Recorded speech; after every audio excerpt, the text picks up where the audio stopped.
வணக்கம் மக்களே. இப்போது 2 நாள் முன்னாடி ஒரு வீடியோ போட்டிருந்தேன். வெஜிடபிள் சூப் செய்கிற வீடியோ. இது வரைக்கும் நாங்கள் வீட்டில் சூப் செஞ்சதே இல்லை. இப்போ தான் முதல்ல செய்கிறோம், வெஜிடபிள் சூப் செய்கிறோன்னு சொல்லியிருந்தேன். கேரட்டு, பீன்ஸு, கோஸ் மட்டும் இந்த 3 மட்டும் காய் மட்டும் போட்டிருந்தேன். சூப் செய்கிறதுக்கு கார்ன்ஃப்ளவர் மாவு வாங்கிட்டு வந்தேன் கடையில் போயிட்டு. இதெல்லாம் காட்டினேன், இதெல்லாம் காட்டினேன் கவர்லாம் அப்பயே வாங்கிட்டு வந்தேன். இந்த மாவு பார்த்தோன்னே எனக்கு பக்குன்னு ஒரு டவுட் வந்துச்சு. என்னன்னாக்கா பாருங்கள், இந்த கார்ன்ஃப்ளவர் மாவு பாருங்கள் எவ்வளோ ஒயிட்டாக இருக்குது பாருங்கள். அசல் சோளம் பாருங்கள், வெள்ளை சோளம் பாருங்கள் எவ்வளோ. இந்த மாதிரி பியூர் அதிக ஒயிட்டாக இல்லை சோளம் பாருங்கள், பழுப்பு ஒயிட்டாக தான் இருக்குது. லைட்டு டல் கலராக தான் இருக்குது. இது பார்த்தோன்னே எனக்கு ஒரு டவுட் வந்துச்சு, மைதா மாவு மாதிரி எதுவும் இவ்வளோ பியூர் ஒயிட்டாக இருக்குது அப்படின்ட்டு. இப்போ மைதா மாவு என்ன சொல்கிறாங்க, மக்கள் எப்படின்னா பேசிக்கிறாங்க, இது நிறைய கெமிக்கல் ப்ராசஸ் பண்ணி தான் வருது, இந்த கெமிக்கல் ப்ராசஸ் பண்ணி தான் ஒயிட்டாக வருது, இது உடம்புக்கு கெடுதின்னு பேசுகிறோம் இல்லையா.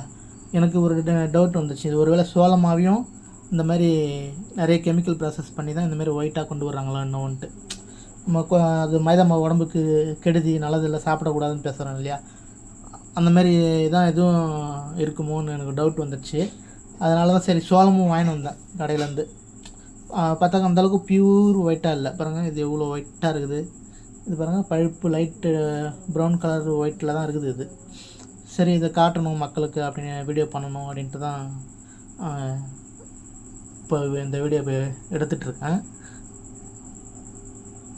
இப்போ மைதா மாவில் சாப்பிடக்கூடாதுனாக்கா பரோட்டா மைதா மாவில் செஞ்சது சாப்பிடக்கூடாதுன்னு பேசுகிறோம்.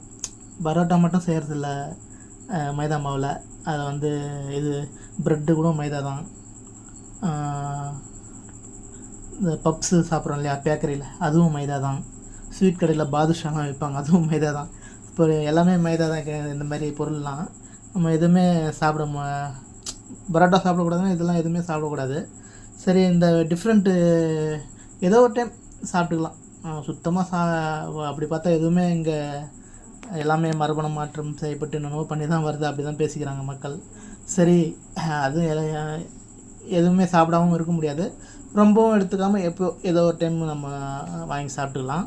சரி, இனிமேல் நம்ம சூப் செய்கிறதுக்கு இந்த மாதிரி சோளம் நம்மளே வாங்கி அரைச்சி அதை தான் சூப்பில் சேர்க்கணும் இனிமேல் அப்படின்னு ஒரு தோணுச்சு.